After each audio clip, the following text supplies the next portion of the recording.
Ladies and gentlemen, welcome wrestling fans worldwide to Knoxville and the Great Smoky Mountains for the Ron Fuller Tennessee Studcast. 6 feet 9 inches tall, 265 pounds. This historic podcast from one of the most respected and successful wrestlers and promoters will follow the footsteps of the largest and oldest wrestling family on the planet. Listen to what I'm saying. That's right. Bring that camera in here a little bit closer. Through 93 years and 4 generations. The stud has arrived. Old school or new fan, this unique broadcast will educate and captivate as Ron details decades of professional wrestling's growth with truly unforgettable stories. I want those people out there at home to hear the stud. Sit back and enjoy the ride with the Tennessee Stud. The Tennessee Stud.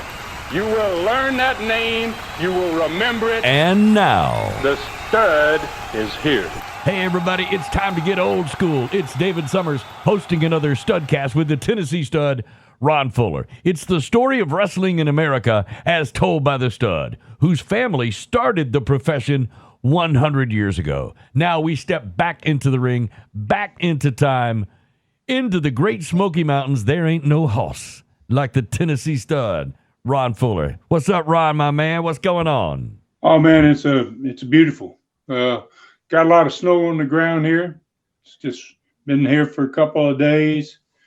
Wow, it's amazing, man. I hadn't experienced this very much, man. Living up in Knoxville is a little different than living about 50, 60 miles east of there in the mountains. And geez, we get a lot more snow, and it's wow, beautiful. So. Well, been really enjoying it, man. That's awesome. I'm wondering, do the bears hibernate? Do you have any idea about that? Do you see the bears when you get really cold like this? Haven't seen the bear in probably close to 2 months.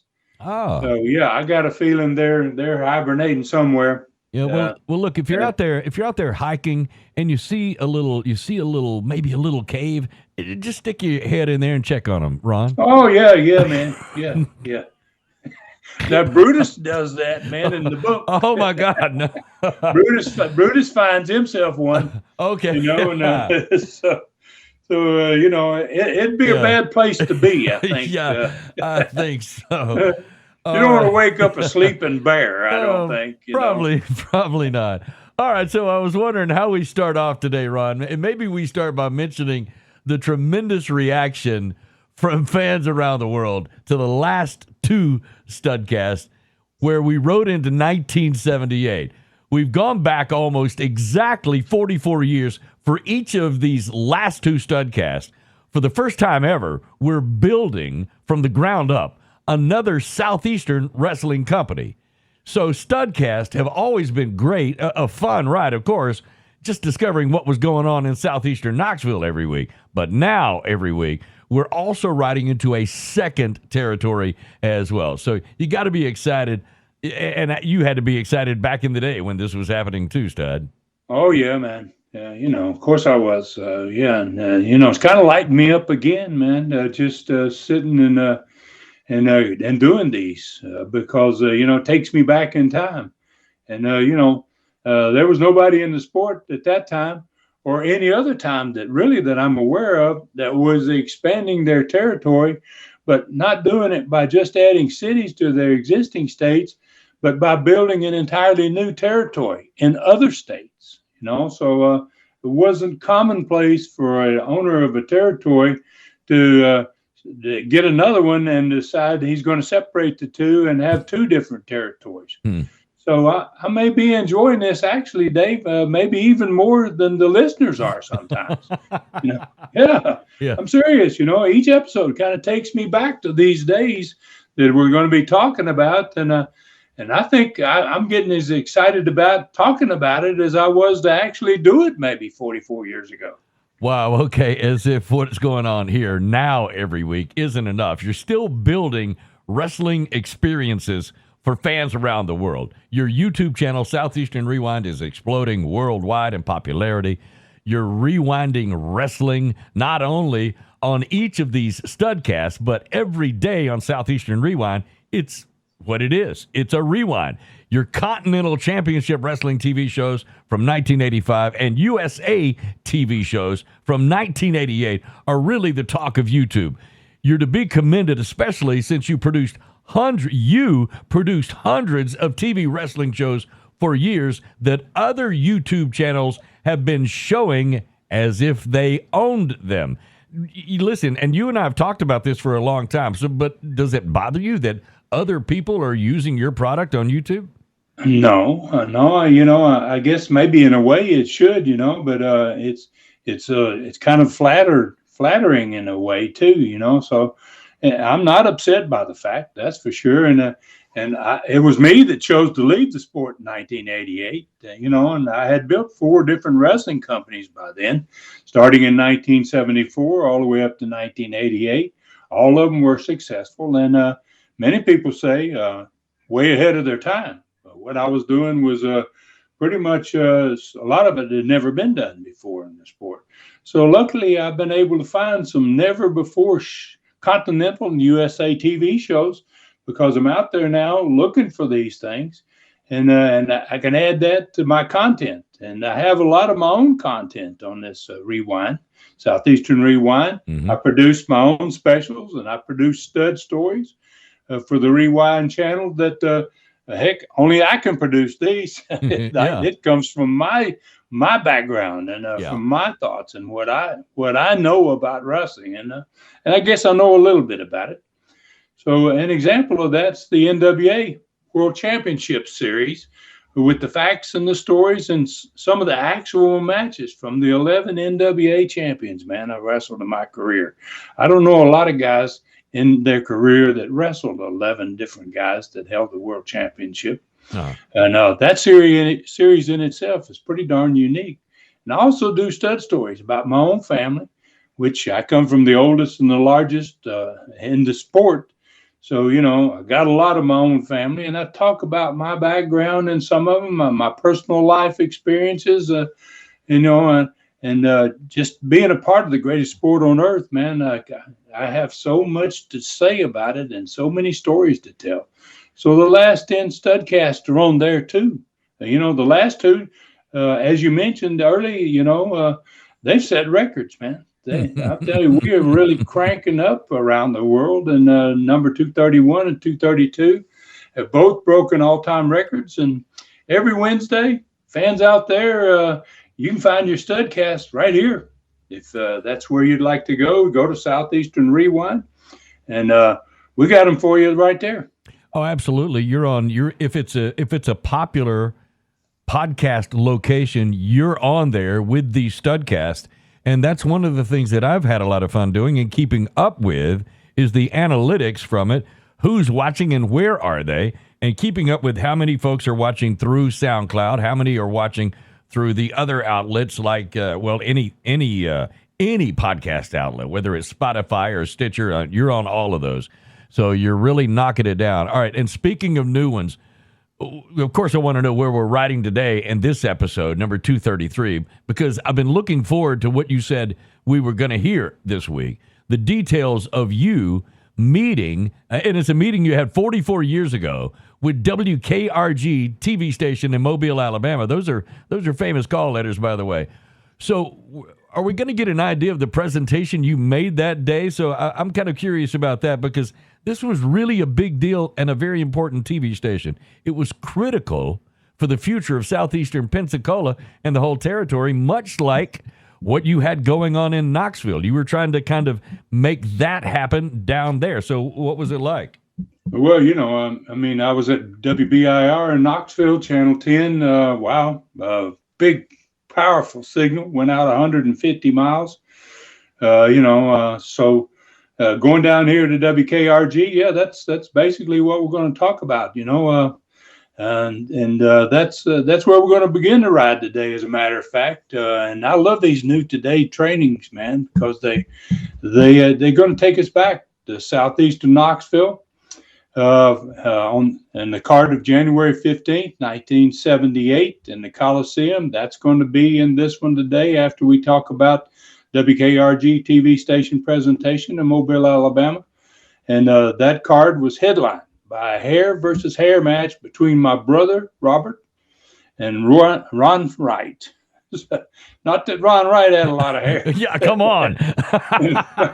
But that's the main event in that particular event of January 15, 1978. And, we're going to discuss, obviously, the TV that promoted that card. And we'll discuss the results of the matches on that Sunday afternoon, and then the attendance for the event. And we got a great learning question, man. It's a really great one. It came from a Twitter follower. And he asked, who was the toughest Welch of these three, Roy, Herb, or Lester? Okay, so I remember that question from the end of last week's Studcast. I can hardly wait for that answer, Ron. So I think we're going to ride into South Alabama and into WKRG's TV station in Mobile the third week of January, 1978. Am I on it? That's correct, man. You are right on it. Third week in January, 78. I was only 30 years old. But this wasn't my first rodeo, Dave, going to see television people and getting on television station. I'd really negotiated at that point several stations in the Knoxville area. I'd gotten on every one of them that I'd been to prior to this meeting. One of them in Johnson City, Tennessee, one in Bluefield, West Virginia, one in Hazard, Kentucky, and one in Crossville, Tennessee, between 1974 and 1978. So this, though, was going to be by far the most important TV station yet. This TV station was the largest in Mobile, the biggest market in the new territory that I just bought, Gulf Coast territory. Its signal was going to cover a second important city there, Pensacola, that's actually going to become the home of the Southern Southeastern Territory. So I had a real advantage with this station, though, especially since the manager station of this one was a very good friend of my father. His name was C.P. Persons, and he had made a decision to put wrestling on his station when this television station opened up and went on the air in 1955. And my dad made his first television presentation to C.P. Persons to get on WKRG in Mobile, Alabama. And he'd not been unhappy with that decision for more than 20 years. C.P. really enjoyed wrestling. He was really tight friends with my dad, and made many calls for my dad to many parts of the country with other TVs that my dad was interested in getting on, because C.P. Persons had a big name in the television industry. And so after 20 years, he was satisfied with this. But about the mid-70s, somewhere in the mid-1970s, the Gulf Coast Wrestling Territories fan base began to fade. And he had taken wrestling off the station entirely in the summer of 1977. Losing that TV, and when he did, he lost two major markets. He lost Mobile and Pensacola. That kind of spilled the doom of Gulf Coast wrestling. Yeah, seems like it. Wow. So I didn't show up at WKRG TV empty-handed, though.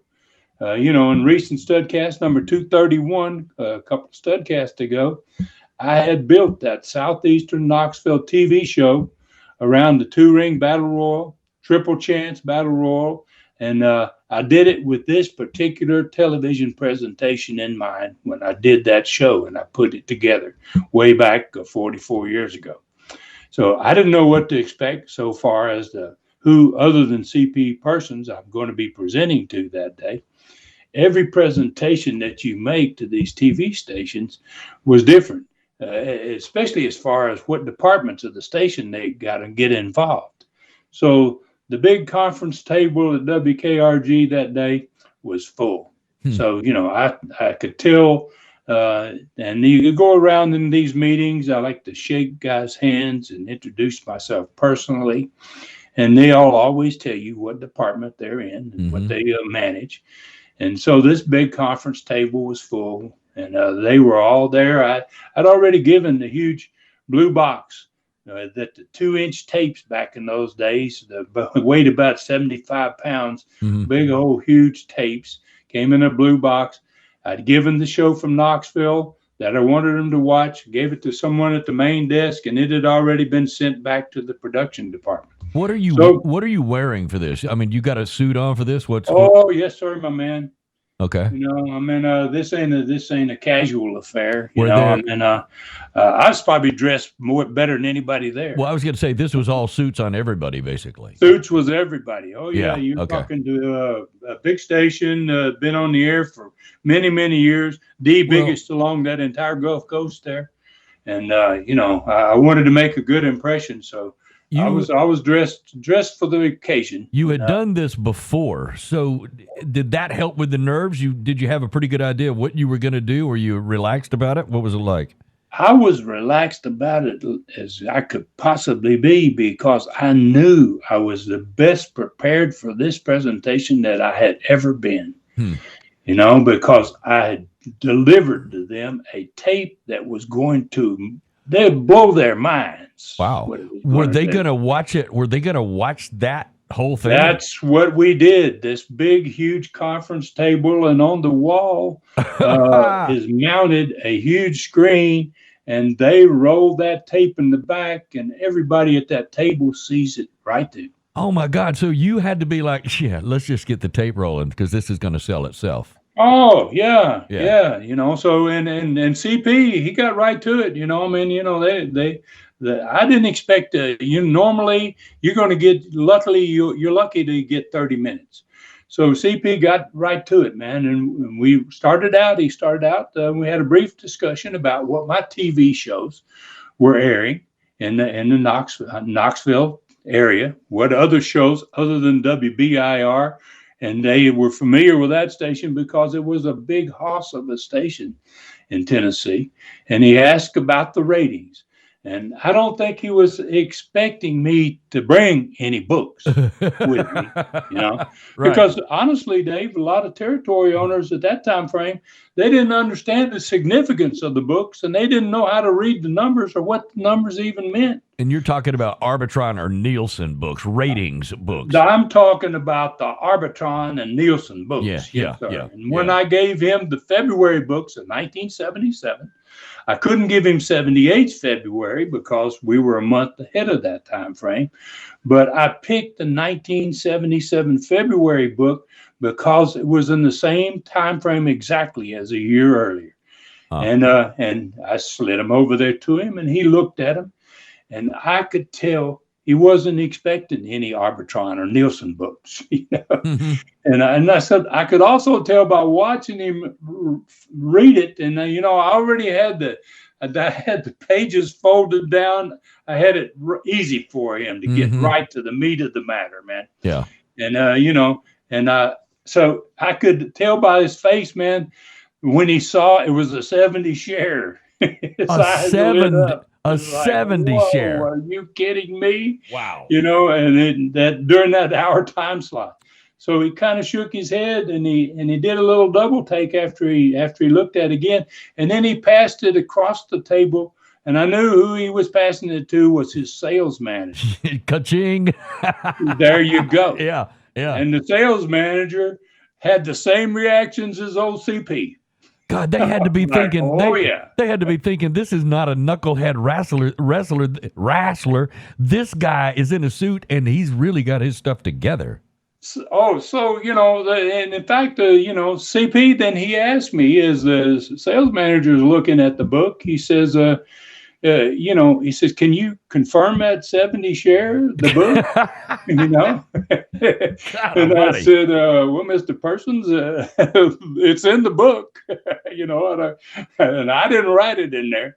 You know, so then I said, "Yeah, I can confirm it," and I added then, man, because this is my shot, man. This is my presentation. I got to hit him with all the cannons, man. Yeah. So I added right then. I said, you know, we've only been on that station for 2 years, and I said that share in the latest book that we have, the latest book, the November book of 1977 that just ended. I said, we're now at an 80 share. Good God. And I added spots, started selling when we came to the station for $40. And I said, now they're selling for $300. Wow. And they're all sold out for every show. And I said, there's a waiting list to get into the show. Wow. I said, we're the only show on that station that has a waiting list.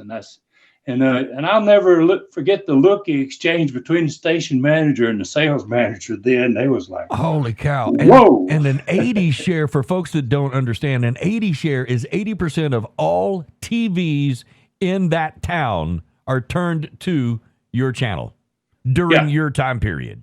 During that time period, Yeah. 80%, which means basically, 4 out of 5 people that are watching TV are watching wrestling. Good God, yeah. So then he proceeded with the way it worked, and he asked them down, they call back to control room. He said, roll the tape. And boy, there wasn't a sound made at that table, Dave, for an hour. I mean, the totally unique, man, the way that program started had that totally unique computer generated opening, man, where the wrestlers, they actually move in the opening of the show. And then it starts out with a chroma key, steel frame, big shot on the huge, beautiful screen.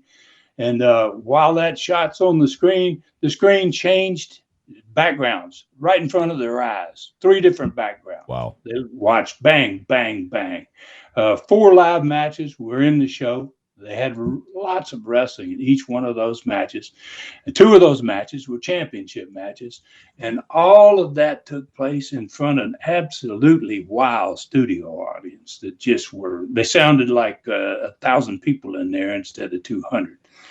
Then I rolled them. And then when it rolled, they watched everything. They didn't stop anything. They didn't fast forward through anything. They were all mesmerized. And then I had this special personality profile that we had shot specifically for this TV station when we were shooting it. Mm-hmm. And that's when we had the 2-ring battle royal. And I sent Les down there in the middle of the day with the floor empty and the 2 rings sitting there. And I had him walk around the rings and explaining to fans at home. We showed this on the profile in Knoxville, but they're seeing it in Mobile, Alabama. And they got the explanation of what these 2-ring battle royals are all about and how they work.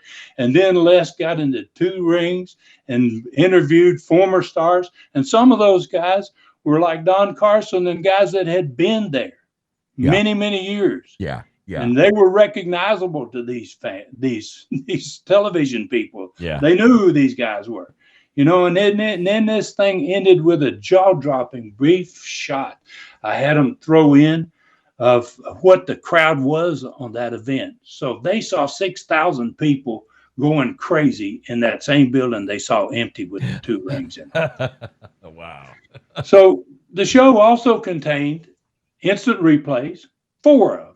1 after every match. It contained interviews from 2 different studios. It had a split screen on one of the matches. It had the Greek wrestling statue bumpers rotating around on a turntable right before every commercial break. Yep. We went into for the television stations. And then it closed with credits rolling, 4 instant replays from the show. Wow. Okay, so you had to, and when it was over, you had to wake everybody up, right? I mean, happily, I did not have to wake anybody up. So how long? What I expected was they were going to, CP is going to say, okay, roll that forward to the next match, whatever. Yeah. Like I said, we sat there for an hour. They watched every minute of it. So the full hour, they sat through everything. They sat through the full hour. I'd never had a station do that before. Wow. Okay. So nothing to be said until about 30 seconds after it ended. I mean, nobody said anything. Show ended. It was totally quiet. And I got a little bit concerned right then, but I really knew that I'd give them everything that I could. And, so finally CP spoke up and he said to me, I think I can speak for all of us. He says, I've never seen any local television production of any kind with that much quality in it. I was Wow. like, oh, well, that's a pretty good start, you know. He said, I've never also seen a 70 share on a local program before. And that's pretty important to him right there. Yeah. He Yeah. said, and I've never heard of any kind of local TV produced program that can get anywhere near $300 per commercial spot. Now I'm interested. Yeah. And he says, can I get the name and phone numbers of the station manager from you? He says, I'd like to just talk to him and just confirm that this is real. Yeah. This is what I see is what I really see. Yeah. Yeah. So, and then he ended up by saying, Mr. Fuller, he says, if I can verify any of what I've seen here and heard today, he said, all you have to do is tell me when you want to start on WKRG. Good. I mean, it was great. I'm telling you. Wow. That's got to be the best today's training that we've ever done. I can't wait to hear what's coming from Southeastern Pensacola next. So let's go back to Knoxville. Let's go for the card on Sunday, January 15th of 78. Did I get it right? Yep. January 15th, 1978. It's the third Sunday afternoon card in January. We're going to have 5 in that month.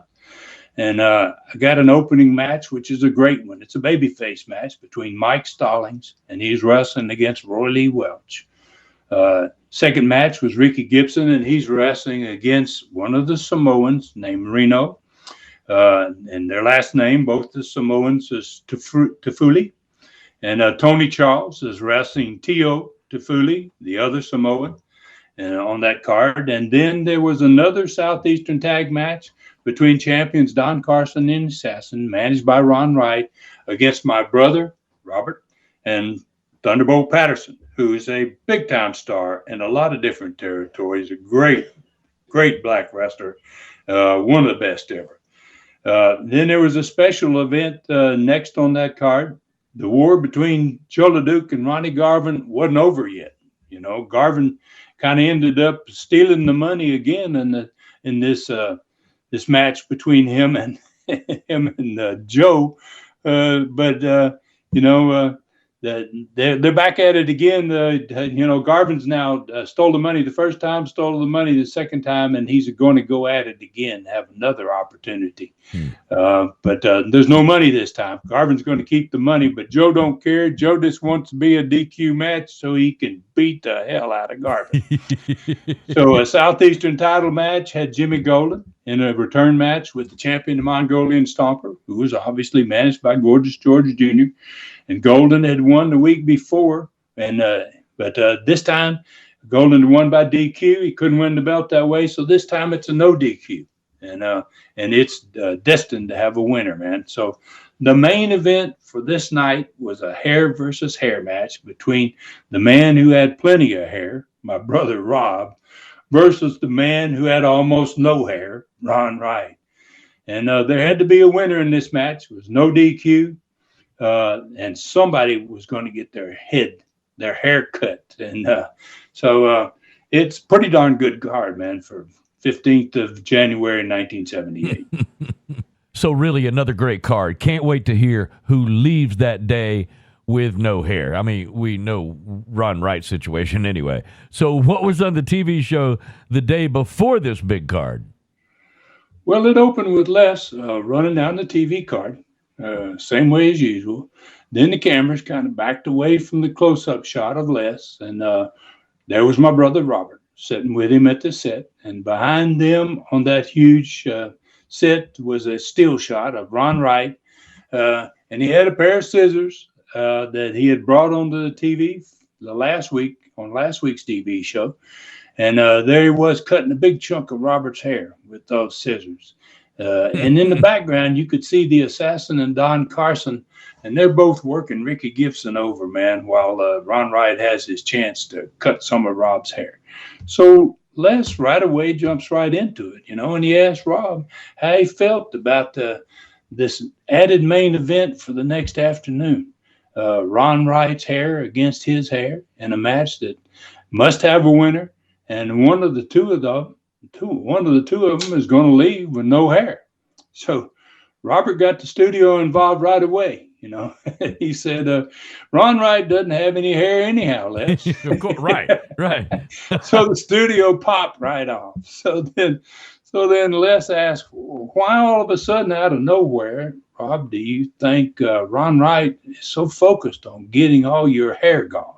You know, so Rob said, he says, basically, I think it's got something to do with pure jealousy. He says, because Ron Wright don't have any hair on his head. Yeah. And he says, and maybe if Ron Wright won, he could plan on having a wig made for himself out of my hair. And the crowd popped again. So, so Les kept digging, man.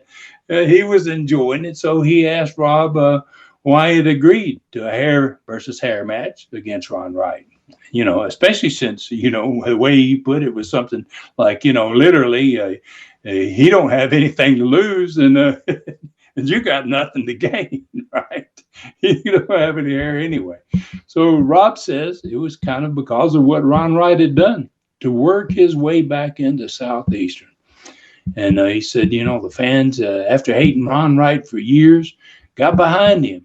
In 1974 when Southeastern came. And then for no reason, Wright put this diabolical plan together, man.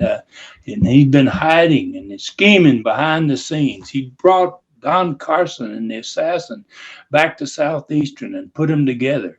And then he said the two of them called it a deal with the devil, right? And he said because of Ron Wright turned out to be the devil, his best friend, Bob Armstrong, and his brother, me, we're gone from Southeastern now. Mm-hmm. Both of them in less than 1 month, And he said he missed me and Bob. And he said, so did the fans of Southeastern miss Bob Armstrong and my brother. Mm-hmm. And then he said, again, the fans agreed. And they liked what he was saying, man, and they cheered to let him know it. And he had made a very valid point that had been overlooked for almost 3 months since Bob and I had left. So Bob's kind of on a roll at this point, and the fans are really backing him here. So he continued by saying someone needed to do something about it. He said taking Ron Wright's hair from his head was just a good beginning. He said, and he got another pop, and he said, sending Ron Wright home to Kingsport, Tennessee permanently would be even better. So the studio erupted on that one, and he had him on fire by then. So he finished saying the next day he'd be the happiest man in that part of the country. He and his great partner, Thunderbolt Patterson, were going to take the Southeastern belts from Carson and the Assassin, and then he was going to humiliate Ron Wright by having his head shaved and do something no one would believe could be done. Well, geez, Les is on board like the studio audience by this time. And, and he asked, obviously, well, what could you do to Ron Wright that no one could believe could be done? Right. Rob said, I'm going to make Ron Wright uglier than he ever was. And he said, that can only happen if he lost all his hair. And the studio exploded again. So back in the dressing rooms, they had the monitors, right? And Ron Wright's obviously watching this, and the fans are really getting behind Rob. And so he can't stand it. So suddenly, man, he just appears, man, on the left side of the set. He's furious, man, and he's being held back by Carson and the Assassin. And he's kind of out of control, and he's screaming at Robert, man. And so Rob jumps up from his seat. Obviously, there are all three of them there. He is by himself with Les. And Les moved around Robert, and he got between the three of them and Rob. And Thunderbolt Patterson is sitting over there in Studio B watching it on the monitor. Well, he just came through the little separation in the wall there, and he got on behind Rob's back, so they could watch his back. Mm-hmm. So now we got a show here that's less than 5 minutes old, and we got total bedlam going on at the set. So Les was being pushed and shoved, and he's trying to stop what was about to happen, man. So he yelled for Phil Rainey to ring the bell for the first match. And luckily, old Phil did exactly that. And, Les knew that Carson and the Assassin were in that first match, so it was a good way of getting those guys out of there. And Les screamed, even at Carson and the Assassin, he said, "Get Ron Wright to the ring." So they drug him away from the set, but he was still yelling at Robert as they were dragging him away. Mm-hmm. So Les had apologized to Rob and Thunderbolt, and he asked if they wouldn't mind to please leave the set also, because Les didn't like to lose control of his show, and he lost it early in this one. So he said, "You guys don't mind if y'all just go ahead and leave the set, because we want to get the show started." So they disappeared. So Phil Rainey announced the Southeastern Tag Champions, Carson and the Assassin, and they were both already fired up and by what was going on, and they just attacked their two opponents. And Ron Wright didn't pay attention to him anyway. He headed right straight back to the set with Les, and he was still raging mad. And he told Les, that nobody calls me ugly. And then he screamed real loud on the microphone. He said, "I'm a damn good-looking man." What? Ron Wright said that? Ron Wright says, I'm a damn good-looking man. Look at me, Ron. Look at me. And his mouth never stopped, man. Even after his team finished off their opponents and won the match and went to the set, they still had to try to calm him down. So Les was pretty much extremely irritated, man, at this point. He'd lost control of his show, and he threw it to a commercial break.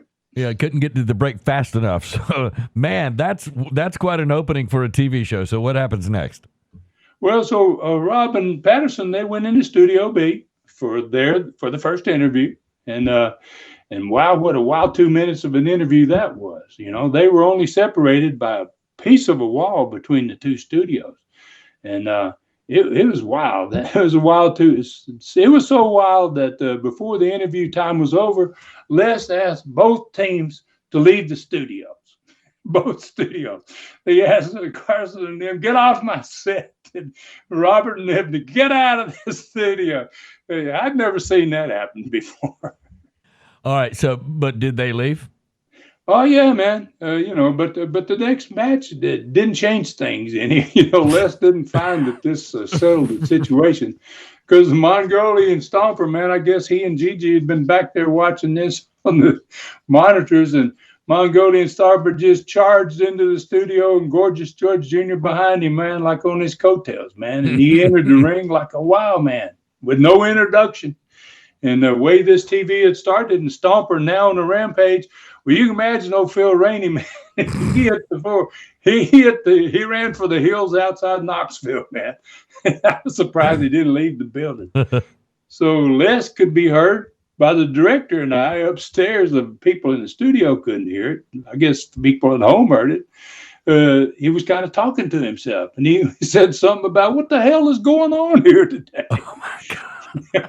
And that got caught on a hot mic. It's like me and Kincaid are looking at each other, kind of laughing. Les is not having a good day. So Gorgeous George Jr., he did the same thing Ron Wright had done earlier. He made a beeline, went straight to the set with Les too. Poor old Les sitting there now. He's got Gigi on his back.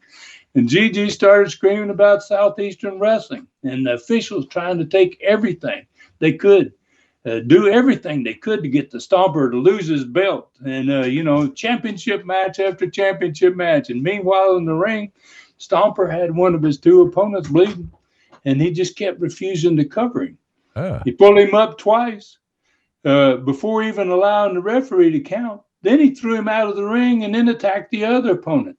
And Gigi never stopped his tirade about the Southeastern officials. So Les finally forced him to go back to the ring, and he said something to him like, "You need to get up there and take control of your animal, your Mongolian Stomper." So Les, like I said, he wasn't having a good day. So the still rampaging Stomper, man, after he collected his win, he left two bloody bodies laying there in the ring. He came straight to the set. And I'd never seen him do this before. He got right in Les's face, and he made one of those noises like he goes, "Ooh, ooh, ooh." Oh, I can just see that. I mean, Boy, wow. what was going on, dude? I mean, that's crazy, Ron. Well, I asked myself the same question, man, and so did the director, man. We were high above the action there and watching it, man. And I think both of these heel combos, man. I think the problem was we started off with two heel combos out there, and they got to competing with each other, and they got to wanting to see who could cause the most havoc out there. So, and since they were wrestlers, they were probably also having a good time at Les's expense. They were having some fun with Les. So I'm sure Les was glad half of the personality profile had already been pre-recorded, because that was the next thing to come up. And that surely the mayhem wasn't going to continue, man, like it had been live in the studio. Okay, I tell you what, I'm ready for a break myself, Stud. This has been a really wild first half of a TV show and a podcast too at that. Who is going to be on the upcoming profile? Who you got set for that? Well, it's going to be Joe Leduc and Ronnie Garvin. Okay. Oh, that's cool. All right. So thank goodness it is break time. And while we take a break, remember, you've got time to find Southeastern Rewind on YouTube. Subscribe, ring the bell to get reminders on when the greatest stories in wrestling will be dropped on YouTube. You ring our bell, we'll ring yours, and make sure you miss nothing. And be sure to tell your friends about Southeastern Rewind as well. All right, so we'll take a break, and we'll come back with the personality profile. It's going to be a good one right here. Many are not aware Ron Fuller Welch is more than a wrestler and businessman. He is also a highly acclaimed writer. He has a fantastic novel called Brutus. Many compare it to the legendary Jaws. It has more than 50 five-star reviews. Find it at Amazon Brutus Novel or his website, tnstud.com. Click Stud Store. It is a terror-filled roller coaster ride into the Great Smoky Mountains National Park, the most visited park in America. A famous lion escapes from the zoo, located just miles away. The world is soon captivated by the massive search as bodies disappear. Characters from 3 continents combine their efforts to stop the carnage. Read the reviews and purchase it. Amazon Brutus Novel, or get the autographed copy for only $29.99 with free shipping. tnstud.com. Click Stud Store and find the beast. You're in for a wild ride and maybe a sequel.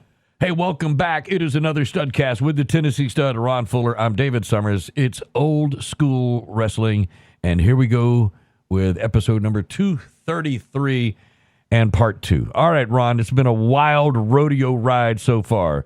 So where did Joe Leduc and Ronnie Garvin take us in the personality profile? Well, the Ronnie Garvin portion of the profile was pre-recorded, done earlier in the day after interviews from other stations. We had to do interviews for other stations in other markets. And so the profile was cut earlier, and the profile had a continuing angle. It was about built basically around a continuing angle that began on the 2-ring Triple Chance Battle Royal from 2 weeks earlier than this show was being recorded. Now, obviously, we had video footage of the final tag match from that Battle Royal 2 weeks earlier that was going to decide the 2 winners and the splitting of the $10,000 prize money. Garvin and Les, they watched and they talked over that video. And Garvin explained why he made his partner, an already bloody Joe Leduc at that point, start the final tag match against the Assassin and Don Carson.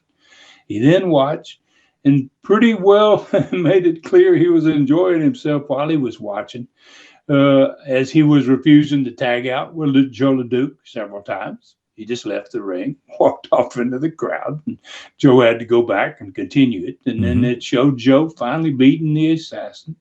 And then it showed Ronnie Garvin jumping off the top rope and Joe's back after the 3 count.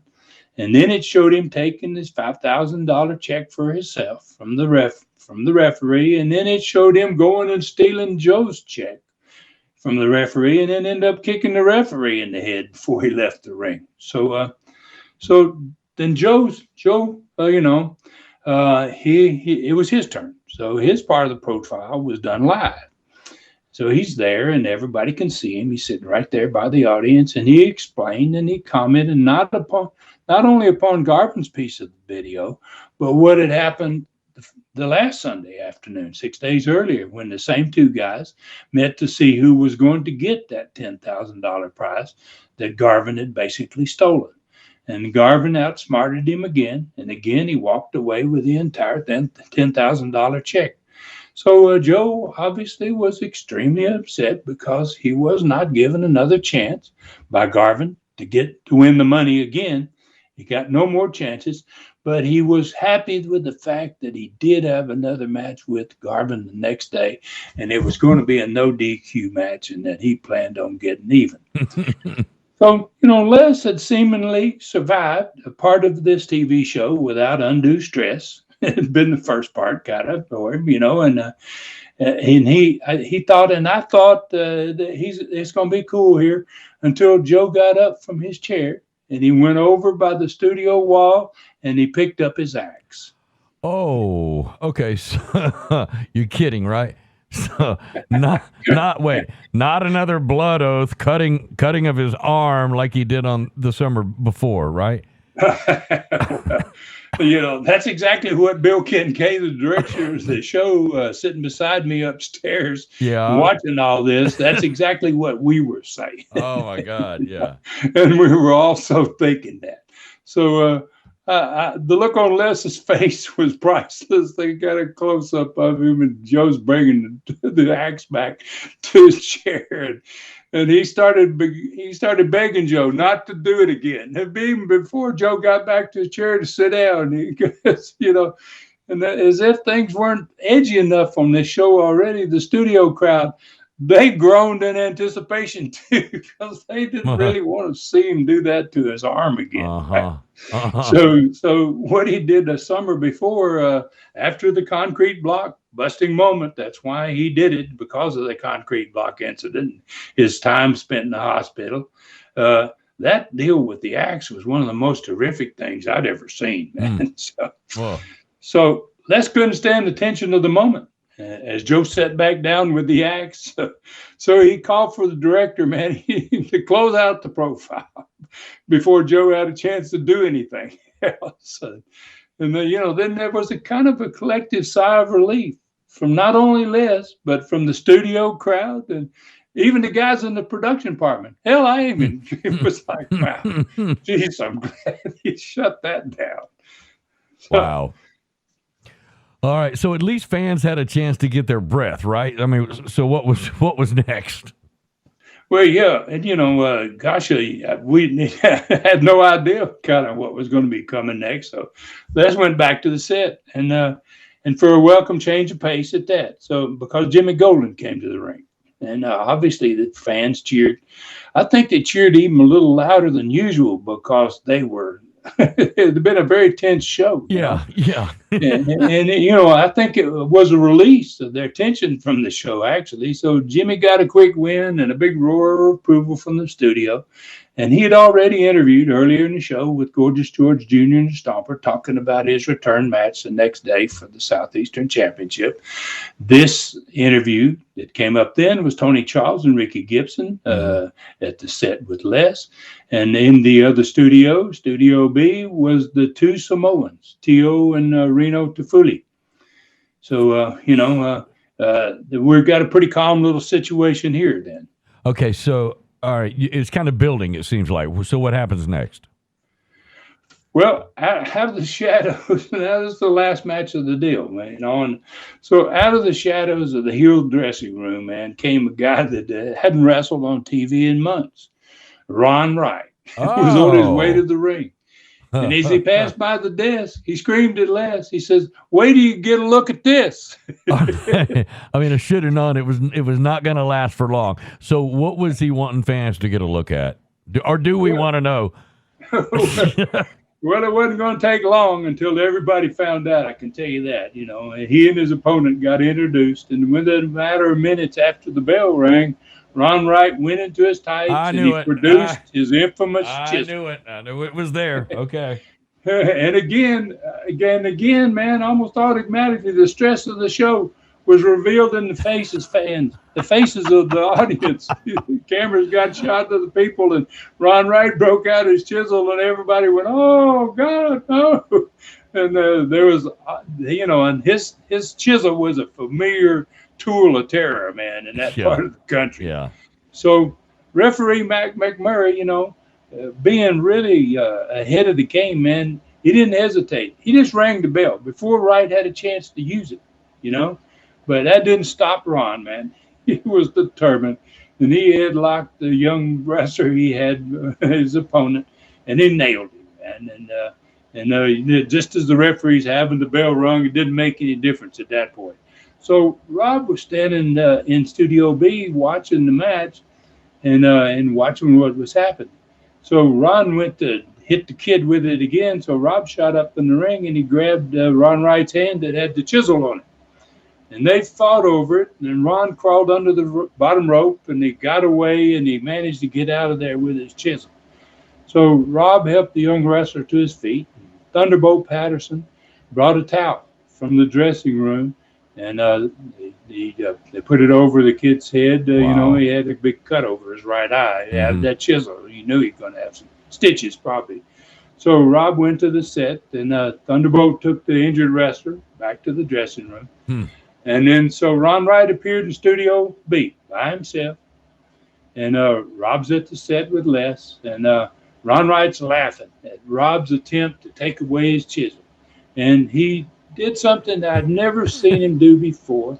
He took his chisel out and he held it up to the camera and he showed it to everybody. He showed the metal on it, the piece of metal on it, and it had fresh blood with this young kid on it, and he bragged that in exactly 24 hours from now, he said the matches are going to begin in the Coliseum, and that the last match of the day was all that mattered. He said, he laid it out, man. He said, he said, I'm proud to have sent both Bob Armstrong and Ron Fuller out of Southeastern, that tomorrow 2 things are definitely going to happen in that Coliseum. Robert Fuller is definitely going to bleed big time. And then they're going to shave his head, he said. It was the first step, he said, in sending another Fuller packet from Southeastern. So I'd never heard a studio boo so loud, man. I mean, they were really hot on Wright at this point. So Rob sitting there, and he was short and sweet with his. He promised the fans that if the chisel came out tomorrow, Ron Wright was going to be the only person to get hit with it, and that he was going to do what he said earlier in the show. He was going to make sure Ron Wright was uglier tomorrow than he had ever been. And then he was going to send pictures of Ron Wright and his bloody, bald head to both Bob Armstrong and me. All right, so this has got to be one of the best TV shows. I mean, at least crowd reaction-wise, and probably the folks at home, too, in Southeastern's history. So what happens the next day? Well, the opening match was one of the best babyface matches I had ever seen in Southeastern. Roy Lee Welch and Mike Stallings, they wrestled to an absolutely thrilling 20-minute time limit draw. And I kept loving these babyface matches because the fans got so into them. It was a sign that wrestling was really still the name on the marquee. They shook hands at the end of it, and they got a standing ovation from that huge crowd. It was really beautiful. Ricky Gibson beat Reno Tafuli. Tony Charles won over T.O., his brother, Tafuli. And then in the Southeastern Tag Championship match, Robert and Thunderbolt won again, but again by disqualification. So obviously they couldn't win the belts. In the Joe Leduc and Ronnie Garvin's no DQ match, it was declared no contest because not much of it took place in the ring. Most of it took place fighting all over the building. And it reminded me of a match similar to what Leduc and Stomper had, man. It was just a bloodbath. Wow. It was a crazy, crazy afternoon. Jimmy Golden won again by disqualification over the Mongolian Stomper, who was managed by Gorgeous George Jr., but he didn't get the belt because he won by disqualification. So it was time for the main event. It was a no DQ. There had to be a winner, hair versus hair, between Ron Wright and my brother Rob. And this match was absolutely wild. It was crazy. Thunderbolt Patterson, Don Carson, and the Assassin, all three of them got involved in it before it was over. Robert won the match right in the middle of the ring. Wow. But that wasn't the end of it. Robert was about to get his hands on the chisel and use it on Ron Wright. Mm-hmm. But before the barber was able to start Wright's head shaving, because Wright had lost, Larry Cheatham, who is the same guy who on Thanksgiving night had wrestled Rob in a hair versus hair match, and Ron Wright had trained this guy. Mm-hmm. Larry Cheatham showed up out of nowhere. Rob had his back turned to him. They're about to start cutting Ron Wright's hair, and Larry Cheatham nailed Rob with a chair from behind. And so Rob went down, and he was knocked out. He didn't get up. So Don Carson went to the barber and took the clippers away from him, and he sheared off all of Rob's hair. Whoa, wait a minute. Robert won the match, but he's the one that lost his hair? Yeah, that's correct, Dave. He kind of won the battle, but he lost the war. Yeah. And it was such a hot finish that there was a riot at the end of all of it. And it took every policeman in the Coliseum to get Ron Wright, Don Carson, the Assassin, and Larry Cheatham back to the dressing room. Good God. All right, so, what happens now? What about Robert's hair? You don't just put it back. Yeah, right. You don't, and it was horrible. The way he lost it, even though he won the match, made it even worse. So, all of a sudden now, this hair match, this has got this tag team feud that Rob and Patterson has been having with Ron Wright and his guys, Carson and the Assassin. It's kind of turned it into something much more now than just a feud, man. This is very personal at this point. Oh, I'll say. All right, so I bet you had to have a really good crowd for this. How'd you do? Yeah, it was over 5,000, 5,200. 5,200 saw it, and it was a wild afternoon. Wow. All right, so I can't believe what happened in the last match. I guess we need to get to the learning tree question for this one. It came from a Twitter follower by the name of Mick William 99, and he asked, who was the toughest Welch? Was it Roy, Herb, or Lester? That's a great question, but that's just a hard one to answer. This is family we're talking about. So, and before we get into it, there was actually a fourth brother in that first generation that this gentleman didn't mention that also wrestled, and his name was Jack. So, this guy's saying of the first four Welches, who was the toughest? So Roy, Herb, and Jack, and there's another odd fact about the family, is that Roy, Herb, and Jack were all three just about the same age. But Lester, their brother, was born almost 20 years after all of them. So I really don't know a good way to answer this one. Jack didn't have a very long wrestling career, and so he definitely wasn't the toughest. Undoubtedly, he's not really to be considered here. Lester and the other three, all three had long careers. Lester held many titles, as did the other two, during his 30-plus year career. Long career. And his most famous title was probably, he was the first guy to ever win the Florida Heavyweight Championship in the 1960s. So, Lester was a great wrestler, a lot of guts, tough guy. My grandfather, Roy, was the first of all the family in the ring. He's the oldest of all the brothers. And he taught all three of his brothers how to wrestle. And he also held many titles himself, like Lester had done. And he was legendary, and really, legendary for being tough, and maybe more so for being downright mean sometimes, And he was trained by one of the best shooters of all time, the original Dutch Mantel, a guy of which I speak quite a bit of, and I think as a fighter and a shooter, Roy was definitely up there with just about any man, period. Herb, he probably distinguished himself by winning the biggest title of all of the family. He was the world junior heavyweight champion for more than 5 years, undefeated for more than 5 years, until a bad car wreck forced him to give up the title. He was able to win the championship back again years later after recovery from the car accident.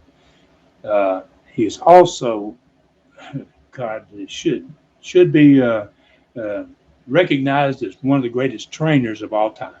And the reason is he trained some of the best wrestlers in the history of the sport.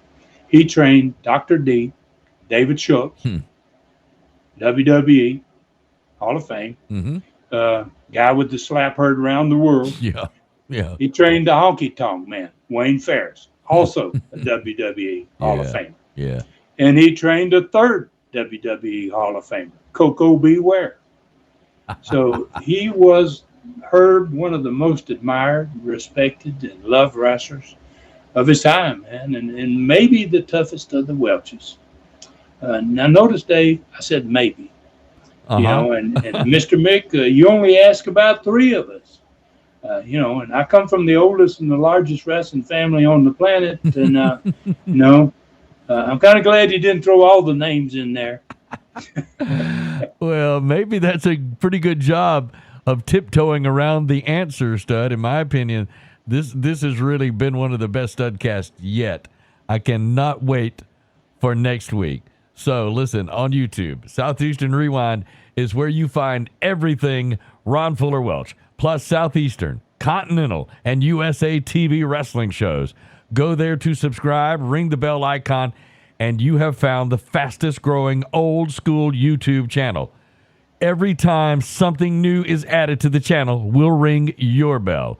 On Facebook, please do not friend request the Stud on his Ron Fuller Welch Facebook page. It has a maximum of 5,000 fans and has been full for years. To become friends with him on Facebook, simply go to either his Ron Fuller the Tennessee Stud page or Ron Fuller Welch author page. Like him and follow him there. You automatically become friends that way. All 3 Facebook pages get the same post and information. So if you're on one, it's like being on all of them. On Twitter, follow him at Ron Fuller Welch. Find everything on his website. The website, it's famous, tnstud.com. tnstud.com. Studcast, Super Studcast, his stud store with souvenirs of all kinds, including his tremendous novel, Brutus. Great match videos, a fantastic photo gallery, and more. It's all at tnstud.com. You can literally spend hours at tnstud.com. Okay, so where are we riding next week, Ron? I still have questions about that last match today and what's going to happen with Robert losing his hair that way. Well, I'll tell you, Dave, I think the answer is going to surprise a whole lot of fans, and it's also going to fill buildings more than ever. So in the next today's training, we'll continue this story of building the Southeastern Pensacola territory. Next week, I'm going to talk about the decision that I had to make of whether to try and build the territory there back using the older established stars, or did I need to bring in all new ones to Pensacola? So we're going to get another today's training lesson, and we'll also be moving on to January 22nd, 1978, and this Coliseum is going to answer your questions from today, Dave, about what's going to happen. There's going to be hell to pay for what happened to my brother. I can say that. And another eye-opening TV will lay out the story. The results of a fantastic card is going to be told, and as well as the attendance of that event next week. The Learning Tree question next week asks, how did you get the ideas for selling buildings out? Where do they come from? So I want to thank everybody for listening today. If you like what we do here, please tell someone about us, and take care of yourselves and others, and may God bless us all. Well done, Stud. For Ron Fuller in the Great Smoky Mountains, I'm David Summers saying thank you for listening. Find me at davidsummersproductions@gmail.com. This Studcast is a David Summers production for Tennessee Stud, LLC. Thanks for joining us today for this historic Studcast. The true story continues next week.